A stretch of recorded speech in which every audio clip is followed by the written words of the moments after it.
The great meeting hall on Nexus Prime stretched out like a massive metal cave filled with strange creatures from across the galaxy.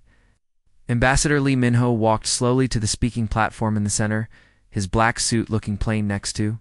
All the colorful aliens around him, 43 different alien species, sat in the curved rows of seats. Some looked like giant insects with too many eyes. Others were tall and thin like walking crystals. A few resembled snakes that had learned to stand upright.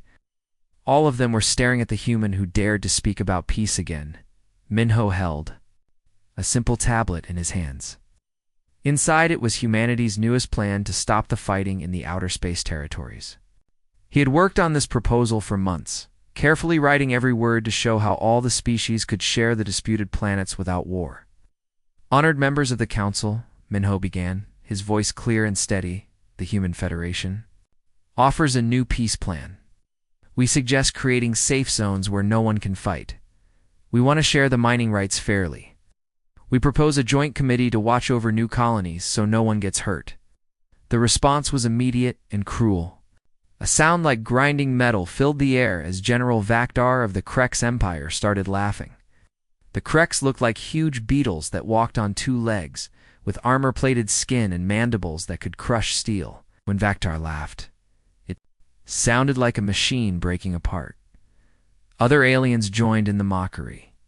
The snake-like Scythic made hissing sounds that meant they found something funny. The crystal beings called resonance created musical notes that somehow sounded like insults. Even the proud bird-like creatures from the far rim worlds ruffled their metal feathers in amusement. Soft skins want peace again, Vakdar said through his translator device.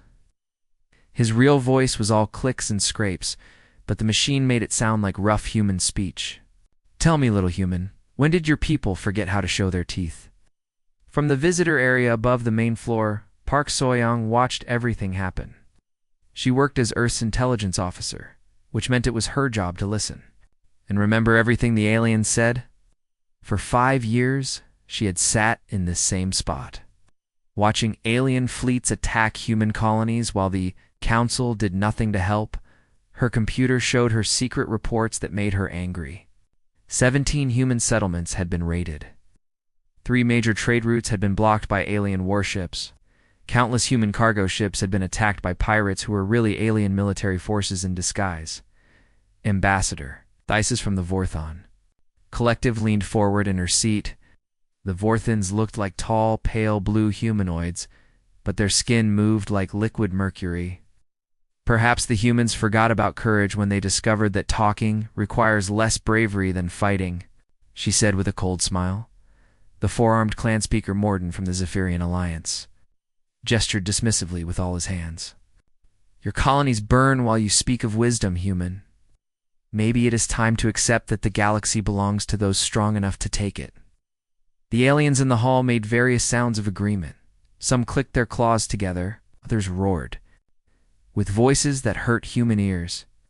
The crystal beings sang harmonies that somehow conveyed the idea that humans were weak and pathetic. Minho stood quietly, absorbing every insult, remembering every cruel word. He would include all of this in his report to Earth. The aliens thought he looked defeated, but they were wrong. He was gathering evidence. Honored delegates, Minho said, when the laughter died down. Humanity chooses peace, not because we are weak, but because we are wise. We have seen what happens when war never ends. And yet, Thesis interrupted, your people die while you talk about wisdom. Perhaps you should learn that the universe belongs to predators, not philosophers. More laughter filled the hall. These aliens had spent centuries conquering weaker species. They saw diplomacy as something only the defeated practiced. To them, humans were just another weak race that would eventually be absorbed into their empires. Minho felt something cold settle in his chest. Around the hall, he could see other humans having the same reaction. His aide Kim Ji-ho had his hands clenched into fists. In the observation area, Park Soyoung was typing rapidly on her computer, sending urgent messages back to Earth. We will remember your words, Minho said quietly. All of them. As the meeting ended and the aliens began leaving for their private quarters, none of them noticed the small signal Minho sent to his aide. 3 Korean characters appeared briefly on Jiho's tablet. It meant peace end within hours. That message would reach Earth through quantum communication channels. It would arrive at government buildings buried deep underground, where old computers would start waking up after decades of sleep. Military factories that had been making civilian goods would receive new blueprints. Scientists who studied alien biology for peaceful purposes would begin designing very different projects. But the aliens knew none of this. They went to their fancy dinners and private meetings, already discussing how to divide up human territory among themselves. They had no idea that their mockery had just signed their own death warrants. The galaxy was about to learn why humans had chosen peace and why that choice was about to end. The first attack came when the sun was rising over a new Sol colony. Farm worker Choi Min-soo was checking the water systems for the giant wheat fields when the sky suddenly filled with bright flashes of weapon fire. Ships with no markings dropped down from space like metal birds of prey, their laser beams turning golden grain into melted glass. Min-soo ran toward the colony's main buildings, but the attacking ships were everywhere. He watched in horror as the community center where his children went to school exploded in a ball of orange fire. The hospital where his wife worked as a nurse collapsed when enemy missiles hit it. Foundation, the attack lasted 6 terrible hours. When it finally ended, New Seoul looked like a wasteland. Of the 100,000 people who had called it home that morning, only 30,000 were still alive. The survivors who could still speak told rescue workers they had seen the attackers up close. They wore Krek's battle armor and carried Zephyrian energy weapons. But when investigators arrived later, they claimed there was not enough proof to blame anyone. 2 days later, the raiders struck New Busan mining colony. Director Han Yujin had been smart enough to build defense platforms after hearing about New Seoul. The weapons satellites fought bravely, but they only delayed the inevitable by 17 minutes. When the attack ended, the raiders had taken more than just the valuable metals the colony had mined. They had also kidnapped 3,000 colonists, loading them onto cargo ships like livestock. No one ever saw those people again. The third attack was the cruelest of all. New Daegu had been a peaceful research station where scientists worked to develop new food crops. Dr. Song Giwan had spent 15 years creating special mushrooms that could grow in poisoned soil, hoping to feed refugees from the galaxy's many wars. The raiders burned everything. They destroyed 15 years of research that could have saved millions of lives. They killed scientists whose only crime was trying to make the universe a better place. Back on Nexus Prime, Ambassador Lee Min-ho stood before the Galactic Council once again. But this time, the atmosphere in the Great Hall was different. Aliens were no longer just dismissive. Now they looked like hunters who had cornered their prey and were savoring the moment before the final strike. Honored delegates, Min-ho began, keeping his voice steady even though rage was burning in his chest. 3 human Federation colonies have been destroyed by unknown attackers. Thousands of our people are dead, missing, or enslaved. We demand that the Council investigate these crimes immediately. General Vakdar's metallic laughter echoed through the hall. Unknown attackers. How very unfortunate. Perhaps these mysterious raiders will reveal themselves eventually. We have evidence, Min-ho continued, activating the holographic display above his head. Images appeared showing weapon burn patterns, ship debris, and even alien DNA samples. Found at the attack sites, the weapon signatures match Krek's military equipment. The ship fragments are made from Zephyrian hull alloys. We even have genetic material proving nothing. Ambassador, this is interrupted smoothly. Pirates often steal military equipment. DNA samples can be faked. Such evidence is meaningless. The timing cannot be a coincidence, Min-ho pressed on. These attacks happened immediately after our peace proposal was rejected in this very chamber. Clan Speaker Morden spread all 4 of his arms in a gesture that might have looked sympathetic if anyone believed he was capable of sympathy. The galaxy is a dangerous place. Human. Perhaps your people should consider adaptation. The word hung in the air like poison. Adaptation. Everyone in the hall knew what it really meant.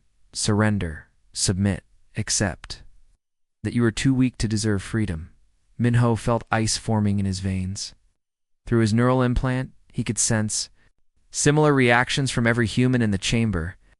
Park Soyoung's analytical mind was already calculating military response scenarios. Kim Ji-ho's hand was twitching toward the weapon he was not allowed to carry in the council chambers. We formally request council protection for our remaining colonies, Minho stated clearly. Tice's smile was as cold as deep space. Protection. Services are expensive. What does humanity offer in exchange? The question was loaded with implications that everyone understood. Protection money, tribute payments, becoming a vassal state to alien masters. We offer our continued commitment to galactic peace. Minho replied carefully. The laughter that erupted from the alien delegates was not the casual mockery of before. This was the sound of predators who had finally trapped their victim and were enjoying every second of fear and desperation. Your commitment to peace is noted, General Vactor growled through his translator. The council will consider your request when time permits. As the session ended, Minho walked slowly from the chamber. Behind him, he could already hear the aliens discussing which human colonies would be most profitable to absorb, which research facilities contained the most valuable technology, which planets would make the best slave labor camps. That night, alone in his private quarters, Minho composed a message that would change everything.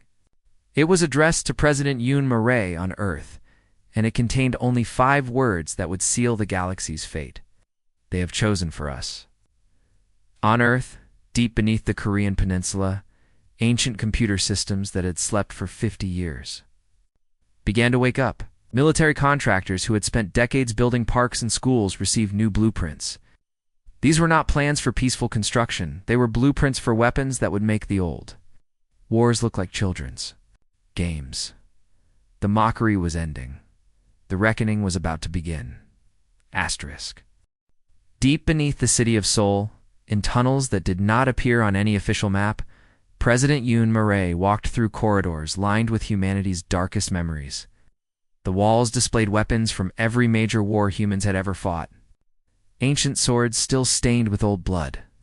Rifles that had echoed across battlefields where millions died. Computer screens showing the orbital bombardments that had finally forced Earth's nations to unite under one government. The War Council chamber had not been used in 53 years. The massive round room carved from solid rock could hold 500 people. Tonight, it held exactly that many of humanity's most dangerous minds. President Yoon stood in the center of the circle, surrounded by faces she recognized from classified files. Admiral Ko Taeon, whose family had commanded warships for 3 generations.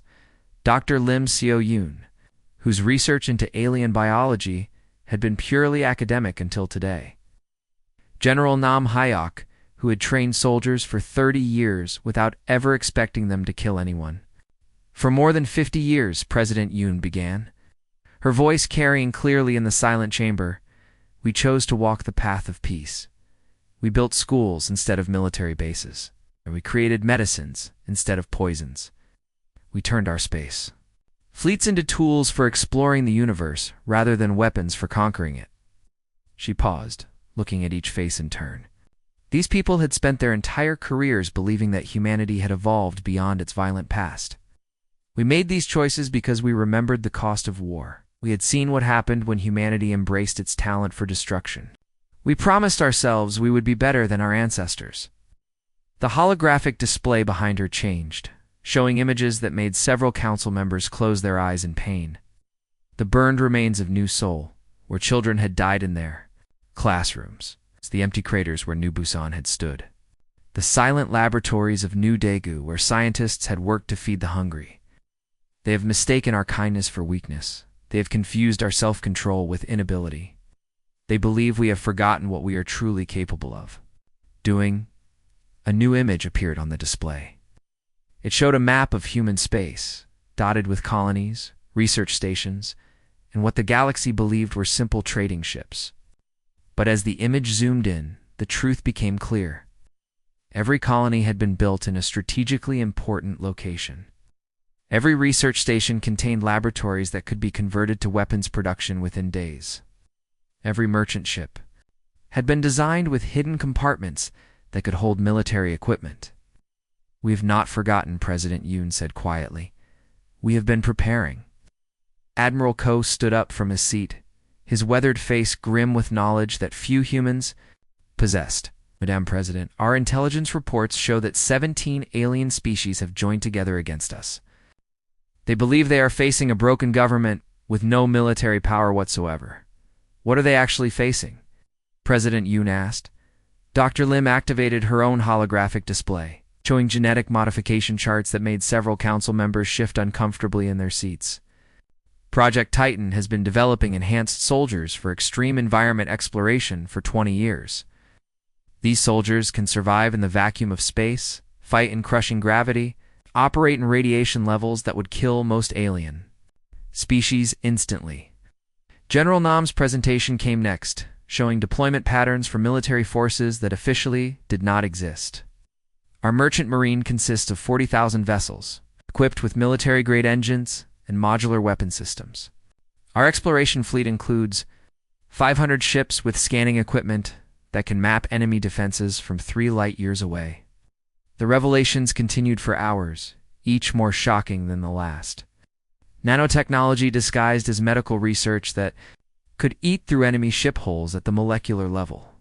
Artificial intelligence systems built for traffic control that could outthink entire alien battle computers. Psychological warfare techniques developed through the study of every human conflict in recorded history. "The galaxy believes we are weak," President Yoon concluded as morning light began filtering down from the surface world far above, "because we chose to appear weak. They think we have no weapons because we chose not to show them." She walked to the center of the chamber where an ancient artifact sat on a simple stone pedestal.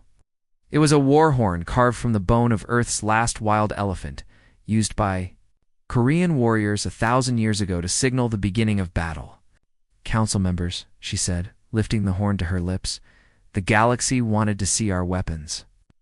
The sound that filled the chamber was deep, haunting, and absolutely terrifying. It spoke of humanity's true nature, of the species that had climbed from caves to stars, not through philosophy, but through an unmatched ability to wage war against anything that threatened them. As the note faded into silence, every human ship scattered across the galaxy received the same signal. Not words or data, but pure sound transmitted through quantum communication networks. The message was simple and undeniable. The sleeping giant was waking up, in cargo holds throughout human space. Sealed containers began opening for the first time in decades.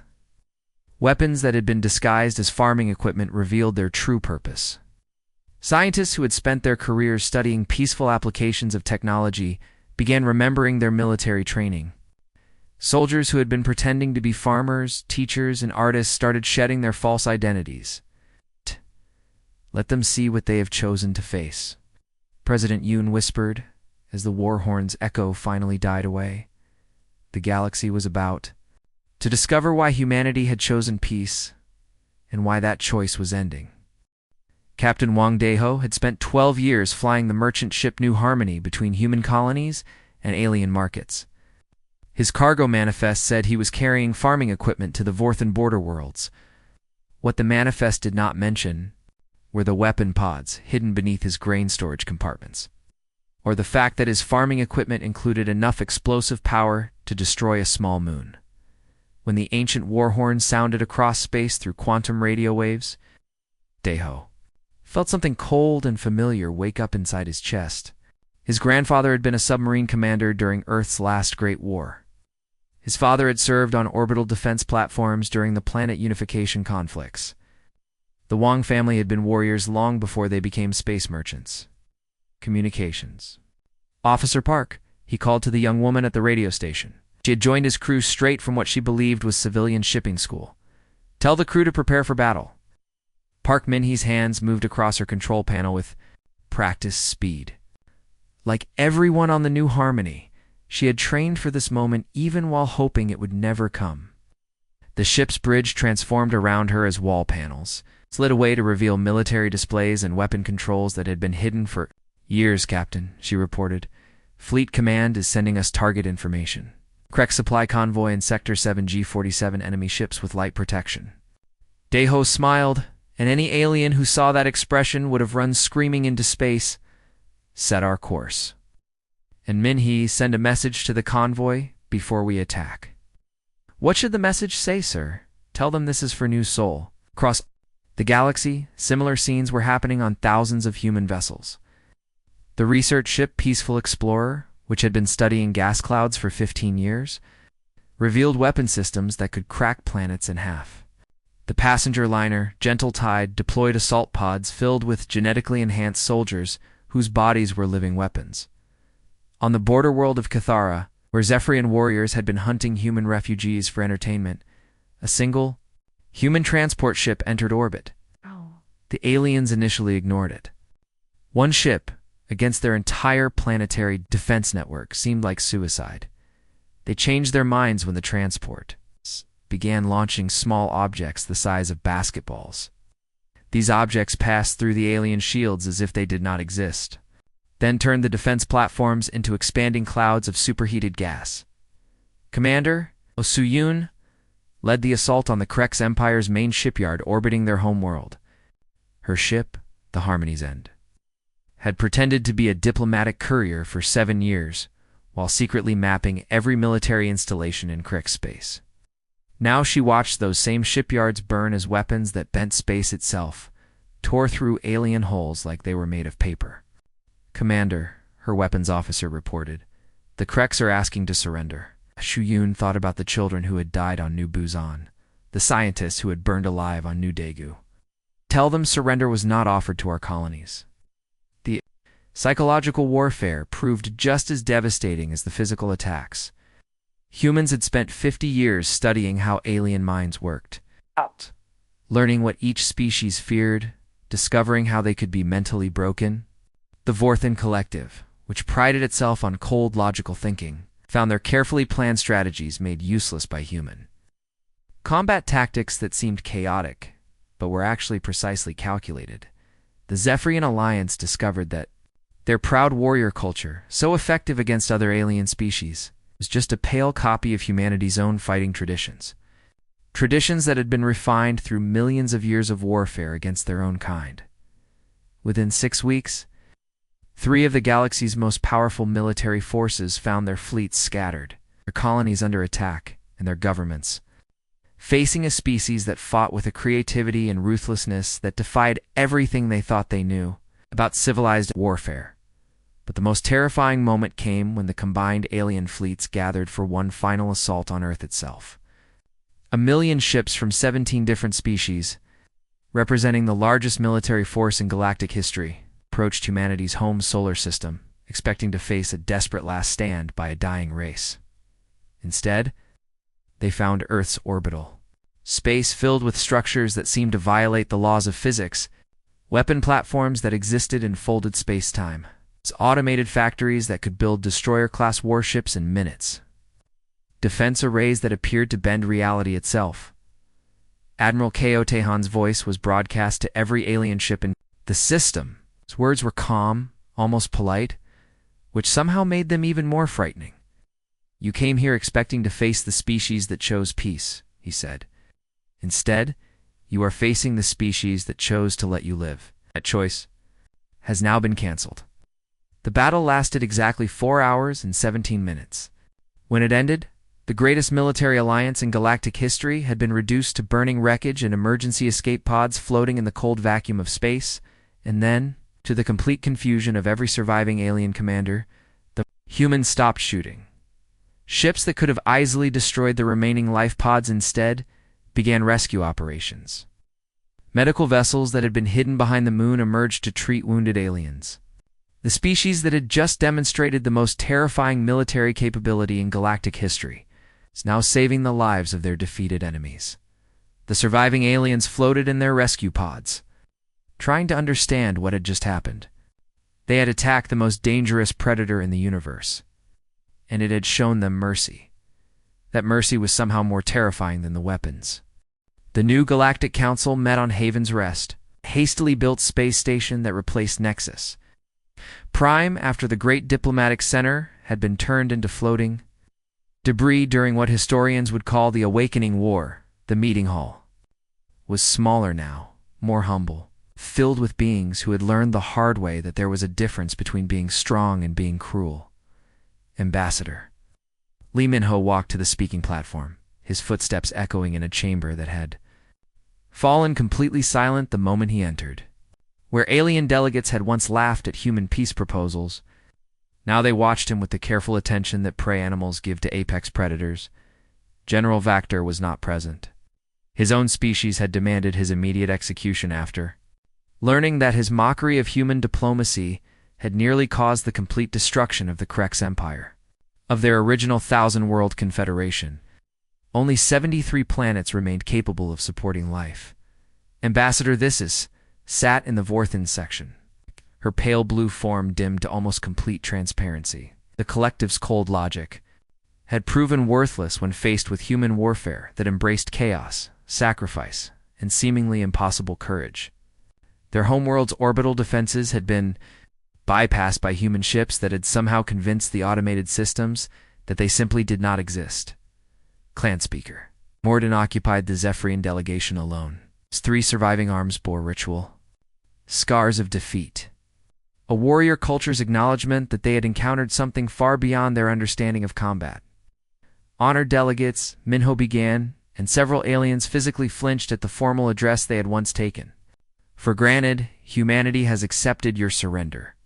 The words carried across the hall with absolute finality. Surrender. It's not defeat, not tactical withdrawal, but complete submission by species that had ruled the galaxy for thousands of years. Our terms are simple, Min-ho continued, activating a holographic display that showed the new borders of human space. Those borders now encompassed 60% of the galaxy's habitable worlds. First, immediate end of all hostile activities against human settlements, ships, or citizens. Nods from around the chamber. This had been accepted the moment human fleets had surrounded every major alien homeworld and proven they could destroy them at will. Second, payment for the destroyed colonies. The families of those killed at New Seoul, New Busan, New Daegu will receive compensation equal to the total economic output of the species responsible for their deaths. More nods, though several delegates looked physically sick at the magnitude of the debt their peoples would have to pay. Third, and here Min-ho's voice carried an edge that made the chamber's temperature seem to drop several degrees. Formal acknowledgement that humanity's choice of peace was exactly that, a choice, not a weakness. He paused, letting his gaze sweep across beings who had once considered themselves the galaxy's natural rulers. You mocked our peace, you dismissed our restraint, you mistook our mercy for inability. The display behind him shifted, showing footage from the recent war, human ships that moved like living creatures, weapons that seemed to rewrite the laws of physics, soldiers who fought with a precision and brutality that spoke of millions of years of evolutionary refinement in the art of warfare. You forgot that a species does not reach the stars by being peaceful. Peace is what we chose when we no longer needed to prove our strength to anyone. In the observation gallery above, Park Soyoung monitored the psychological profiles of every alien delegate through her computer systems. Fear, resignation, and something approaching religious terror painted themselves across her screens. They finally understood what they had awakened from its long sleep. Humanity returns to peace not because we were defeated, Min-ho continued, but because we choose to show mercy. We do not conquer because we do not need to. We do not enslave because we are not weak enough to require slaves. We do not commit genocide because we are strong enough to show restraint. He walked to the edge of the platform, close enough that the aliens in the front row could see the absolute certainty in his eyes. But do not mistake this mercy for weakness again. The Warhorns have sounded once in your lifetimes. Pray to whatever gods you worship, that you never hear them twice. As if summoned by his words, a sound echoed through the station's communication system. The same ancient war horn that had awakened humanity's fleets, now broadcast as both a reminder and a warning to every species in the galaxy. This concludes humanity's address to the Council, Min-ho said with formal politeness. We now return to our previous support of galactic peace. We trust you will remember why that support should be taken seriously. He turned and walked from the chamber, followed by the human delegation.